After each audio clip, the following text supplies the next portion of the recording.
नमस्कार, आप देख रहे हैं एसपीएन 9 न्यूज़। इंदौर से एक बार फिर डराने वाली खबर सामने आई है, क्योंकि यहाँ जो कोरोना संक्रमित मामले एक दिन में सामने आए हैं वो डराने वाले हैं। आपको बताते चलें कि स्वास्थ्य विभाग द्वारा जारी की गई रिपोर्ट में 248 नए पॉजिटिव मरीज सामने आए हैं। हैरान करने वाली बात तो ये है कि इनमें से शहर के 244 लोग शामिल हैं।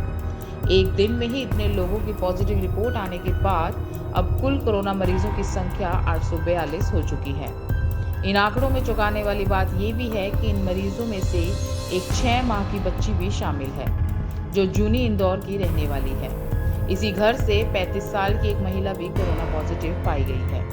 इसके अलावा पिंजारा बाखल से 4 और 7 साल का एक बच्चा, कड़वा घाट से 6 साल का एक बच्चा, अहिल्या पलटन से 9 साल का बच्चा, इंदिरा चौक आजाद नगर से 3 साल की एक बालिका, जूना रिसाला से 7 साल का एक बच्चा, मल्हारगंज साई गंगोत्री विहार से 10 साल की एक बालिका, केदार कॉलोनी से 7 साल की एक बच्ची, खजराना से 7 साल के एक मासूम समेत अन्य जगहों से पॉजिटिव मरीज मिले।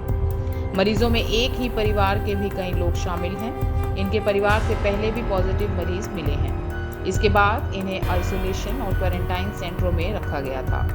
उधर 8 मरीजों की मौत की पुष्टि भी की गई। स्वास्थ्य विभाग की ओर से जारी रिपोर्ट में मेडिकल कॉलेज की लैब में 356 सैंपल की जांच की गई। इसमें से 314 सैंपल नेगेटिव आए थे, वहीं 26 सैंपल पॉजिटिव आए हैं। National institute of virology lab नई दिल्ली में 642 सैंपल जांचे गए हैं। इसमें से 222 सैंपल पॉजिटिव पाए गए हैं।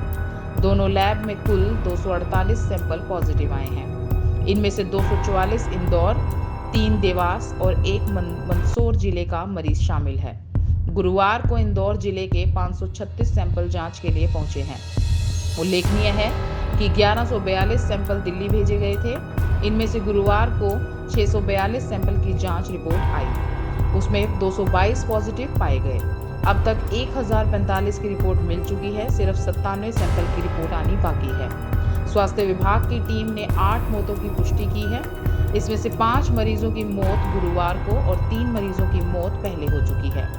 एक दिन में मौत की पुष्टि का यह अब तक का सबसे बड़ा आंकड़ा भी है। मरने वालों की संख्या को मिलाकर इंदौर में अब तक कुल 47 लोगों की मौत हो चुकी है। कोरोना संक्रमण से मरने वालों में 2 सराफा व्यापारी भाई भी शामिल हैं। सीएमएचओ डॉक्टर प्रवीण जाड़िया के अनुसार विश्वनाथ धाम निवासी 56 साल के पुरुष को 6 अप्रैल को भर्ती किया गया था और मौत 15 अप्रैल को हो गई। सुदामा नगर निवासी 55 वर्षीय एक शख्स को 6 अप्रैल को भर्ती किया गया था और 4 दिन बाद उसकी मौत हो गई। फिलहाल जिस तरह से मौत के आंकड़े इंदौर में बढ़ते जा रहे हैं, लेकिन बीजेपी सीएम शिवराज सिंह कह रहे हैं हालात काबू में हैं। साथ ही कांग्रेस से बीजेपी में शामिल होने वाले तेज तर्रार नेता ज्योतिरादित्य सिंधिया ने इन हालातों पर चुप्पी साध रखी है। जब वो कांग्रेस में थे तो अपनी पार्टी की आलोचना करने में पीछे नहीं हटते थे, लेकिन पता नहीं बीजेपी में आते ही उनकी तर्क करने की शक्ति क्यों समाप्त हो गई। खैर, ये मुद्दा सियासी नहीं है, लेकिन अगर इंदौर के हालात नहीं संभले तो बहुत बुरे नतीजे सामने आ सकते हैं। धन्यवाद।